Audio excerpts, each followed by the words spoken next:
नमस्कार दोस्तों। आज की कहानी एक पारिवारिक सामाजिक कहानी है। आखिर मेरे पति ऐसा क्यों कर रहे थे मेरे साथ? शायद ही कोई ऐसा पति होगा जिसने शादी के 1 महीने तक अपनी पत्नी की शक्ल भी ना देखी हो। मैं शादी के पहले दिन से अभी तक अपनी ननद के साथ सोती हूँ। मेरा नाम अंजलि है। मैं एक नए घर में शादी करके आई हूँ, लेकिन इस घर के लिए मैं क्या हूँ मुझे अभी तक समझ में नहीं आ रहा। मेरे पिता बहुत करीब हैं और मेरी शादी भी बहुत जल्दी में हो गई। करीब 10 दिन पहले मेरी शादी की कोई भी बात नहीं थी और 10 दिन के बाद मैं दुल्हन बनके एक घर में आ गई। पिताजी के पास एक अंकल आए जो हमारे परिचित थे समाज के। उन्होंने कहा का बहुत ही अच्छे वाला पैसे वाला घर है और जल्दी में शादी करना चाहते हैं। ऐसा रिश्ता फिर नहीं मिलेगा। बेटी को खाने की कोई समस्या नहीं रहेगी। बस इतना ही काफ़ी था मेरे पिता के लिए और हमारी शादी हो गई। मुझे ना तो लड़का दिखाया और ना ही शायद उन्होंने मुझे कभी देखा। शादी के बाद मैं ना बहू बनी ना ही पत्नी बनी। शादी करके मैं एक बड़े घर में आई थी। मुझे लगा था मेरी ज़िंदगी अब बदल जाएगी। ज़िंदगी तो बदल गई, लेकिन दूसरी तरीके से। यहाँ मुझसे कोई बात करना तो दूर, मेरी शक्ल भी देखना पसंद नहीं करता है। फिर बस मेरे मन में यही सवाल आता रहा कि क्यों मुझसे फिर शादी की। आपको यह जानकर आश्चर्य होगा कि मुझे ये बात भी नहीं पता और मुझे ये भी नहीं पता कि मेरी शादी हुई किससे है, क्योंकि अभी तक मैंने उसकी शक्ल तक नहीं देखी।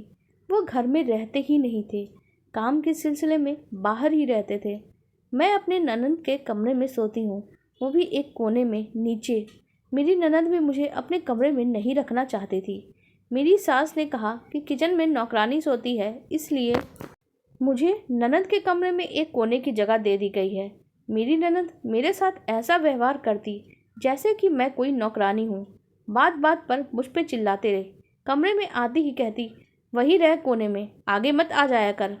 काम करते वक्त खाते वक्त कुछ कचरा होता तो जानबूझकर जहाँ मैं सोती वहीं पे बैठ देती और मैं फिर भी चुपचाप इस चीज़ को सहती रहती। शादी का मतलब ये होता है, ये मुझे नहीं पता था। और इस तरह की शादी से तो अच्छा ये होता कि मैं बिना शादी के ही रह जाती। शायद वही मेरी ज़िंदगी अच्छी रहती। मैं सारा दिन बस उस घर में काम में ही लगी रहती थी।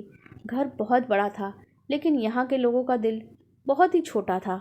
सुबह से शाम तक काम करना, रात को बिना आवाज़ करे ननद के कमरे में कोने में जाकर सो जाना, बस अब यही मेरी ज़िंदगी हो गई थी। मेरे पति के घर वालों से नहीं, बल्कि घर में काम करने वाले नौकरानी से ज़्यादा अच्छा रिश्ता बन गया था, क्योंकि आखिर मैं उनमें से ही एक बन चुकी थी। तब तक एक काम करने वाली ने मुझे बताया कि मेरे पति की शादी एक बड़े घर में तय हुई थी। वह उससे बहुत ही प्यार करते थे, लेकिन फिर कुछ विवाद हो गया, जिसके कारण उन लोगों ने ही रिश्ता तोड़ दिया। सब कुछ तय हो चुका था, कार्ड भी बच चुके थे।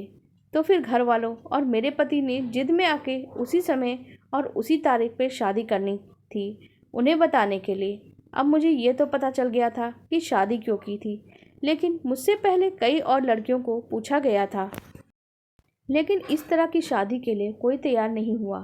तब मजबूरी में मुझ जैसी गरीब की लड़की के साथ शादी कर दी गई, अपने अहंकार को जीवित रखने के लिए। मैंने कुछ दिन और ऐसे ही बिताए। फिर मैंने सोच लिया, नहीं, ऐसे नहीं रहना है मुझे। एक बार तो अपना मुंह खोलना ही है। आखिर शादी हुई है मेरी, मैं कोई नौकरानी बनकर यहाँ नहीं आई हूँ। अब चाहे अंजाम कुछ भी हो जाए, मैं अपना मुंह जरूर खोलूंगी। वैसे भी मैं इस घर में किसी रिश्ते से नहीं हूँ। अगर मुझे मेरे घर वापस भी जाना पड़ा तो चली जाऊंगी, लेकिन अब अपने अधिकार के लिए मैं आवाज़ ज़रूर उठाऊंगी।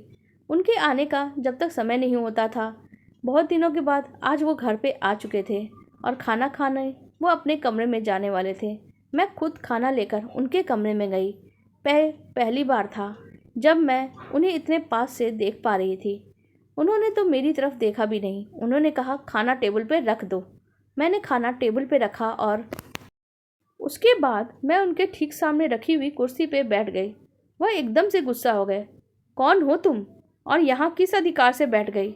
और उन्होंने चिल्लाना शुरू कर दिया और अपनी माँ को बुला लिया। माँ ने आते ही कहा, ये कौन है? कैसे कैसे नौकर रखे हैं आपने?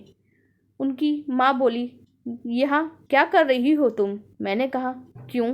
मेरे पति का कमरा है, यहाँ मेरा हक नहीं है क्या? मेरी सास की आंखें फटी की फटी रह गई। उन्हें लगा मेरे मुंह में जबान भी है। मेरी पति की तो शायद बोलती भी बंद हो गई।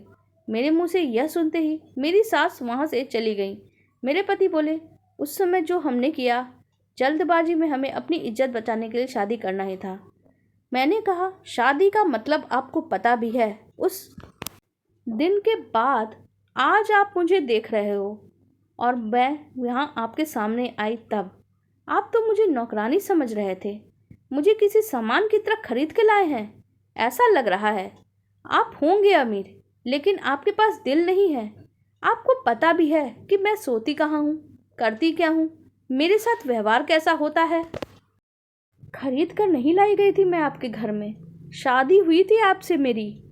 आपको मुझे अपने बड़े घर में रखना था, लेकिन मुझे नहीं। मुझे आपके बड़ा घर में नहीं रहना, आपके दिल में रहना है, जो शायद हो नहीं पाएगा। इसलिए मैं अब जा रही हूँ। आपको इतना ही बताना था, इसलिए आज आपसे बात की। इतना कहकर मैं जाने लगी। तब उन्होंने मुझे रोक लिया और कहा, मैं अभी पिछली लाइफ को नहीं भुला पाया हूँ, इसलिए मैं तुमसे दूर था, लेकिन उसके लिए मुझे माफ़ कर दो और प्लीज़ मुझे थोड़ा सा समय दे दो। मैं भूल गया था कि तुम भी इंसान हो और मेरी बीवी हो। आज से तुम यहीं मेरे कमरे में सो सकती हो और बहू की हैसियत से इस घर में रहोगी, ना कि नौकरानी की हैसियत से। उस दिन से मैंने अपने लिए एक नया घर बना लिया था। मुझे समझ में आ गया था कि यहाँ बिन बोले कुछ हासिल नहीं होगा। धीरे धीरे मैंने अपना हक लेना शुरू कर दिया। वो घर वाले मुझे बहू नहीं मानते थे, लेकिन मैंने मनवाना शुरू कर दिया। मुझे यकीन है धीरे धीरे ये भी मुझे पत्नी के रूप में अपना लेंगे। शुरुआत तो हो गई है। अब मेरी सास और ननद भी मुझसे बुरा व्यवहार नहीं कर पाते हैं, क्योंकि शादी तो पूरे समाज के सामने हुए है और मैं इस घर की बहू हूँ। गरीब जरूर हूँ, पर डरपोक तो बिल्कुल भी नहीं। आप लोगों को कहानी अच्छी लगी तो कृपया लाइक और सब्सक्राइब करके हमें ज़रूर बताएं और ऐसी ही अच्छी अच्छी कहानियाँ सुनने के लिए हमारे साथ बने रहें। अपनी राय भी बताएं। यदि आपके आसपास या आपकी जानकारी में कोई भी सामाजिक कुप्रथा जैसी बातें हों तो कमेंट करके हमें ज़रूर बताएं। धन्यवाद।